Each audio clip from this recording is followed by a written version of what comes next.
All right, let's dive right into this explainer. Today, we're exploring a hidden crisis that is completely reshaping our democracies, our economies, and really, the very future we're trying to build here.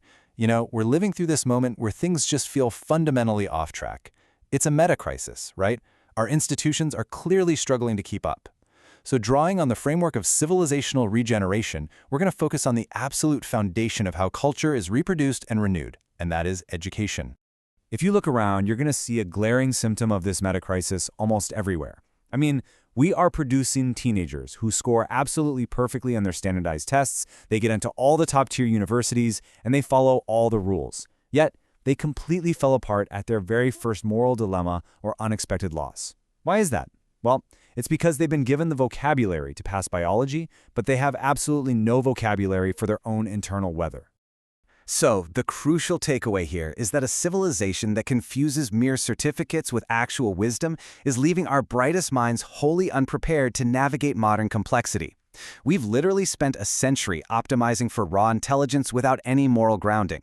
And think about it, if you train brilliant engineers to build addictive algorithms, but you never teach them the ethics of their own creations, you are basically setting up society for a massive failure. Let's get into Section 1, the industrial trap versus the regenerative alternative. To really understand exactly why this is happening, we need to take a hard look at what we are currently doing and compare it to what we could be doing to educate the next generation. On one hand, imagine a typical fluorescent-lit classroom in Chicago. A student named Sarah asks why biology matters to her real life. And the totally honest answer she gets is simply, well, you need to pass the test to get to college to get a job. That classroom acts essentially as a sorting machine for credential assembly. Now contrast that with Maya's forest classroom up in British Columbia, learning with an indigenous elder. They're actually outside, reading the land, tracking animals, and designing a real rainwater harvesting system for their community. They're naturally integrating math, ecology, and ethics. Maya is learning real-world problem-solving and true stewardship. Look, we shouldn't villainize the old industrial system. It was actually a historically brilliant solution for the 19th and 20th centuries. It did exactly what it was designed to do, which was produce compliant factory workers, literate citizens, and specialists for complex bureaucracies. The architecture, the bell schedules, the rows of desks, all of it served a very specific economic purpose. But here's the reality check. That system is fundamentally unequipped to handle modern challenges like AI, massive economic interdependence, or climate feedback loops. Today's world just requires a whole lot more than narrow expertise and compliance. Which brings us to Section 2, the 6 aims of regenerative education. Let's look at a very deliberate framework that shifts our entire goal from mere compliance to holistic cultivation. Because if we want a different future, we absolutely need a different set of aims. Rather than mechanical sorting, this regenerative approach focuses on developing the whole person through 6 distinct aims. First up is sovereignty. That's about integrating feeling, thinking, and acting, so a student can actually discern what ought to be done, not just what's required of them. Next comes complexity, which teaches systems thinking to understand how ecology, economics, and ethics intertwine in the real world. Then we weave in truth, beauty, and goodness, ensuring learning isn't just cold manipulation or empty sentimentality. Beyond the classroom, there's lifelong learning to keep that spark of curiosity alive well past graduation, along with stewardship to really instill civic, ecological, and ethical responsibility. And finally, the whole shebang culminates in flourishing, helping a child discover their unique gifts and live with true integrity rather than just endlessly chasing hollow achievements. Now you might be sitting there wondering, hey, doesn't focusing on all this goodness and beauty sacrifice academic rigor? Well, if you're worried about that, just look at Singapore. Students there master highly advanced CRISPR gene editing science, but, and this is key, they are equally required to debate its profound moral implications on human beings. They integrate deep technical mastery with a rigorous character and citizenship education framework. So yeah, you can absolutely have intense academic rigor without the soul-crushing mechanical sorting. All right, moving into Section 3, Global Models of Cultivation. The good news here is that we really don't have to start from scratch. Diverse traditions all across the globe already offer us these brilliant glimpses of deep regenerative values in action. We can learn so much just by looking globally. Over in Finland, for example, we see phenomenon-based learning, and this really cool understanding that mandatory outdoor recess, even when it's freezing and snowing, is integral to deep learning, not a distraction from it. Then, indigenous traditions teach us that knowledge is completely inseparable from the land, using the 7 generations principle to instill this incredibly deep sense of responsibility.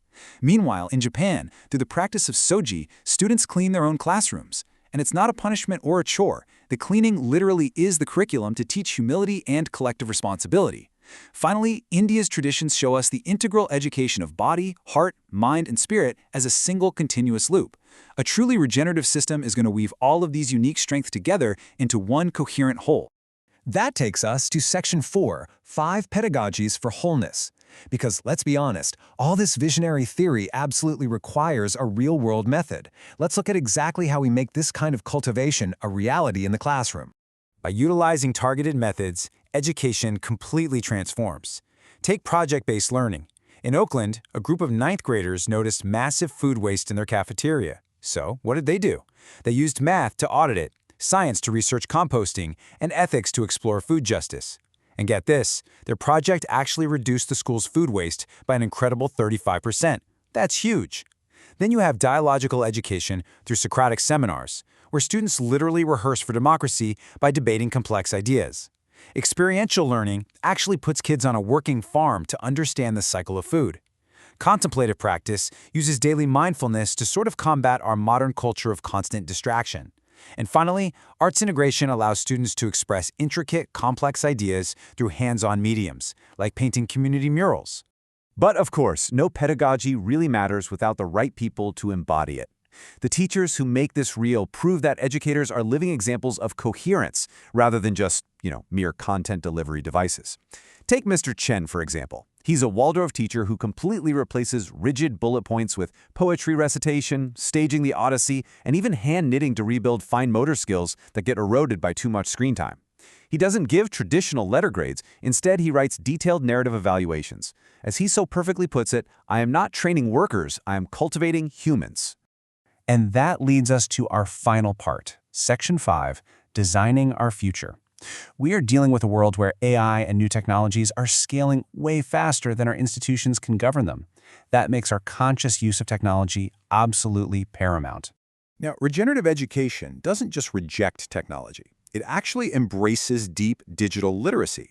It teaches students to use AI as a design partner, something that extends human thought rather than replacing it entirely.